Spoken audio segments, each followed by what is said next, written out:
Salam jumpa untuk kita semua yang hadir pada hari ini. Hari ini kita disuguhkan dengan pengajaran agama Katolik kelas 8 yang berjudul Yesus Pemenuhan Janji Allah. Nah, dalam hidup kita sebagai umat manusia, kita mengenal istilah janji, anak-anak. Janji atau kita pernah dijanjikan atau menjanjikan sesuatu dengan orang lain. Jadi kita akan mengupas tentang janji tersebut. Apa artinya janji itu? Nah, janji.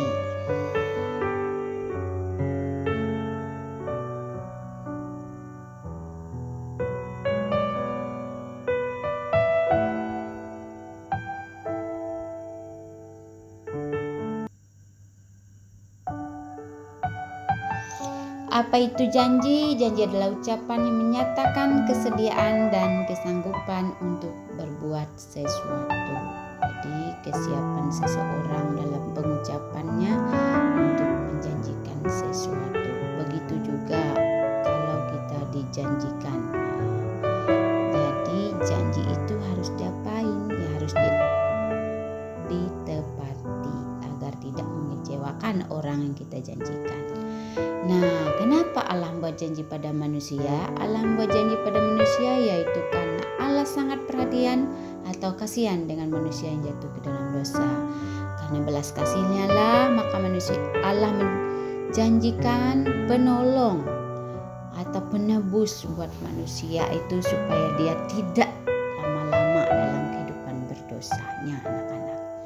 Nah, janji Allah untuk menyelamatkan manusia dipenuhi dengan kehadiran Yesus Kristus.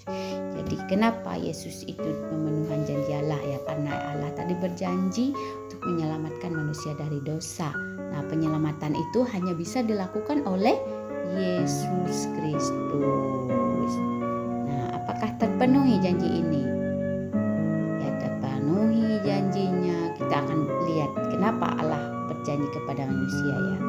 Dalam kitab Alkitab atau kitab suci Kejadian 3 ayat 8-15 yang berbunyi, ketika mereka mendengar bunyi langkah Tuhan Allah yang berjalan-jalan dalam taman itu, pada waktu hari sejuk bersembunyilah manusia dan istrinya itu terhadap Tuhan Allah di antara pohon-pohon dalam taman. Tetapi Tuhan Allah memanggil manusia itu dan berfirman kepadanya, di manakah engkau? Ia menjawab, ketika aku mendengar bahwa engkau ada dalam taman ini, aku menjadi takut karena aku telanjang, sebab itu aku bersembunyi. Firman-Nya, siapakah yang beritahukan kepadamu bahwa engkau telanjang? Apakah engkau makan dari pohon-pohon yang kularang engkau makan itu? Manusia itu menjawab, perempuan yang kau tempatkan di sisiku, dialah yang beri dari buah pohon itu kepadaku, maka ku makan. Nah, dilanjutkan ya anak-anak.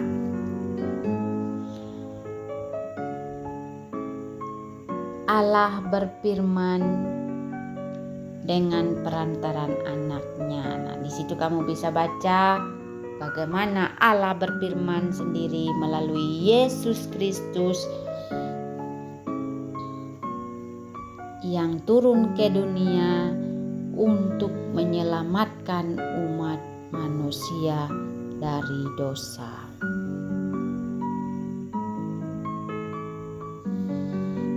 Dari setiap perikop yang ada itu menyatakan bahwa Allah peduli dengan manusia dengan menghadirkan anaknya.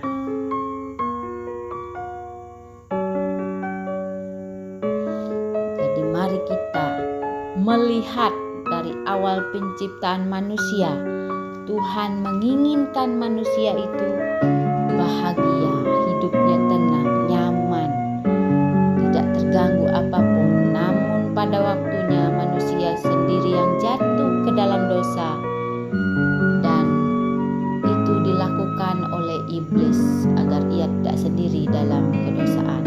Dia membawa manusia, namun Allah tidak meninggalkan manusia itu begitu saja, melainkan Allah menjanjikan keselamatan pada manusia, yaitu dengan diutusnya anaknya yang tunggal turun ke dunia untuk menebus dosa manusia. Nah, anak-anak, sebagai orang yang sudah diselamatkan, kita harus memiliki hidup dengan semangat baru, yakni hidup yang sesuai dengan kehendak Allah, meninggalkan perbuatan dosa dan selalu mengarahkan diri pada keselamatan. Jadi karena kita sudah diselamatkan Allah, tidak diam sendiri, namun kita bergerak untuk mewartakan keselamatan itu kepada orang-orang di sekitar kita, kepada teman kita, kepada keluarga kita, semua orang yang kita jumpai. Nah, itu saja pelajaran kita hari ini. Semoga semua bisa kalian terapkan dalam kehidupan kalian dan dalam kehidupan kita, supaya kita sungguh-sungguh mewujudkan kehendak Allah itu, yaitu mewartakan keselamatan kepada semua orang. Demikian pertemuan kali ini dengan Ibu. Semoga di kemudian hari kita akan jumpa lagi dengan tema berikutnya. Semoga Tuhan